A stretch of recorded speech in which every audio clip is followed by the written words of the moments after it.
Hello guys, welcome back to my channel. तो आज मैं कंपेयर करने वाला हूँ गोकू वर्सेस गोजो को। ड्रैगन बॉल के गोकू और जुजुत्सु काइसेन के गोजो सातोरू के बीच बैटल एक एपिक शोडाउन होगी।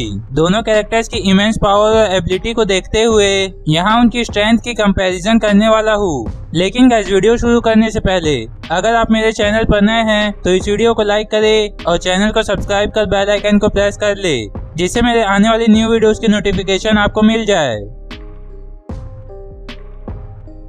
ड्रैगन बॉल सीरीज के दौरान गोकू की पावर का लेवल आसमान छू गया है। उसने super Saiyan God, super Saiyan blue और अल्ट्रा इंस्टिंक्ट सहित कई तरह के ट्रांसफॉर्मेशन किए हैं। उसकी स्पीड, स्ट्रेंथ और एनर्जी प्रोजेक्शन एस्ट्रोनॉमिकल स्केल पर है। गोकू डिस्ट्रक्टिव एनर्जी ब्लास्ट कर सकता है, इंस्टेंट ट्रांसमिशन का यूज करके तुरंत टेलीपोर्ट कर सकता है और आसपास की एनर्जी को सेंस करने की एबिलिटी रखता है। गोकू ने इनक्रेडिबल अमाउंट में फिजिकल पनिशमेंट सह सकता है और अपने सैयन फिजियोलॉजी के कारण हमेशा अधिक स्ट्रॉन्ग होकर वापस आता है। उसकी स्टेमिना बहुत अधिक है। यहाँ बढ़ती हुई रिफ्लेक्सेस और बैटल इंस्टिंक्ट की स्टेट है जो गोकू को लगभग अनबीटेबल बना देती है, जिसे वह बिना सोचे समझे रिएक्ट कर सकता है।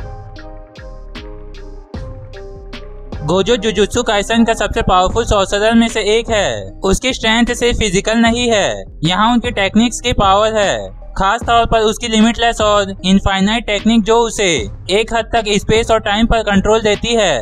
गोजो की लिमिटलेस उसे इन्फिनिटी के कॉन्सेप्ट को कंट्रोल करने की परमिशन देती है, जिसका मीनिंग है कि जो कोई भी उसके पास आता है वह एक इनफाइनाइट स्पेस में फंस जाता है, जिसे उसके लिए उसे टच करना इम्पॉसिबल हो जाता है। वह कर्स्ड एनर्जी का यूज करके होलो पर्पल और रिवर्स कर्स्ड टेक्निक जैसे डेवेस्टेटिंग अटैक भी कर सकता है। गोजो इनक्रेडिबल रूप से फास्ट है और उसकी रिफ्लेक्सेस लगभग इंस्टेंटेनियस है, स्पेशली रूप से उसकी 6 आई स्टेट में, जो उसे हाई स्पीड में देखने और इंफॉर्मेशन को प्रोसेस करने की परमिशन देती है। उनकी इनफाइनाइट टेक्निक एसेंशियली रूप से उन्हें कॉम्बैट में इनविंसिबल बनाती है, क्योंकि उनके पास आने वाली कोई भी चीज इन्फिनिटी रूप से स्लो हो जाती है।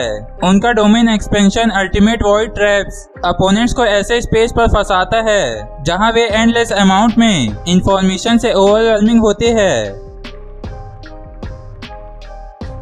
गोकू खास तौर पर अल्ट्रा इंस्टिंक्ट में बहुत स्पीड और रिफ्लेक्सेस रखता है। वह अटैक से पहले ही उन पर रिएक्ट कर सकता है। हालांकि गोजो की इनफाइनाइट टेक्निक और स्पेस को कंट्रोल करने की उसकी एबिलिटी गोकू के लिए ब्लो करना बेहद डिफिकल्ट बना देता है। फिजिकल डैमेज के मामले में गोकू में मोर एंडोरेंस है, लेकिन गोजो की एबिलिटीज स्पेस और टाइम में हेरफेर करने के बारे में ज्यादा है। अगर गोकू इन्फिनिटी के कारण गोजो को छू नहीं पाता है तो यह गोजो को फिजिकली रूप से कमजोर करने की उसकी एबिलिटी को लिमिट कर देता है। दोनों ही कैरेक्टर दूर से ही मैसिव डैमेज पहुंचा सकते हैं। गोकू की एनर्जी ब्लास्ट डेवेस्टेटिंग है, लेकिन गोजो के होलो पर्पल और अदर टेक्निक्स भी डेवेस्टेटिंग है। हालांकि गोजो की इनफाइनाइट पोटेंशियली रूप से गोकू के लिए उन अटैक से उसे मारना इम्पॉसिबल बना सकती है।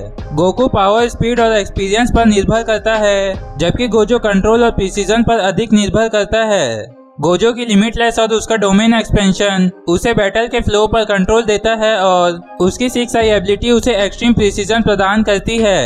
हालांकि बैटल में इंप्रूव करते रहने की गोकू की एबिलिटी उसे बढ़त दिला सकती है। रॉ पावर के मामले में गोकू का पलड़ा भारी हो सकता है, खास तौर पर उसका अल्ट्रा इंस्टिंक्ट फॉर्म में, जो उसे लगभग हर चीज को डॉज देने की अनुमति देता है। हालांकि स्पेस और इन्फिनिटी पर गोजो का कंट्रोल गोकू के लिए एक बड़ा नुकसान हो सकता है। फाइट इस बात पर डिपेंड करेगी कि क्या गोकू गोजो की डिफेंस टेक्निक पर काबू पा सकता है और हिट्स लगाने का कोई तरीका खोज सकता है। डायरेक्ट कॉन्फर्मेशन में यह लाइकली है कि गोजो का स्पेस में हेरफेर और उसका डोमेन एक्सपेंशन उसे एक भारी अपोनेंट बना देगा। हालांकि अगर गोकू गोजो के एबिलिटी के एडप्ट होने में कामयाब हो जाता है और एक ऐसे लेवल तक पहुंच जाता है जहां वह गोजो की इन्फिनिटी को मात दे सकता है, तो गोकू की जबरदस्त स्ट्रेंथ और स्पीड से जीत सकता है। अल्टीमेटली यह एक क्लोज कॉल फाइट है और विनर स्पेशली सर्कमस्टेंसेस और प्रत्येक कैरेक्टर दोनों की एबिलिटी के साथ कैसे तालमेल बैठा सकते हैं इस पर निर्भर करेगा। आपके हिसाब से इस फाइट में कौन जीतना चाहिए कमेंट करके जरूर बताएं। तो इसी के साथ इस वीडियो को यहीं खत्म करते हैं। अगर आपको ये वीडियो अच्छी लगी हो तो इस वीडियो को लाइक करें और चैनल को सब्सक्राइब कर ले। मैं मिलता हूँ आपको नेक्स्ट वीडियो में, तब तक के लिए good bye and take care.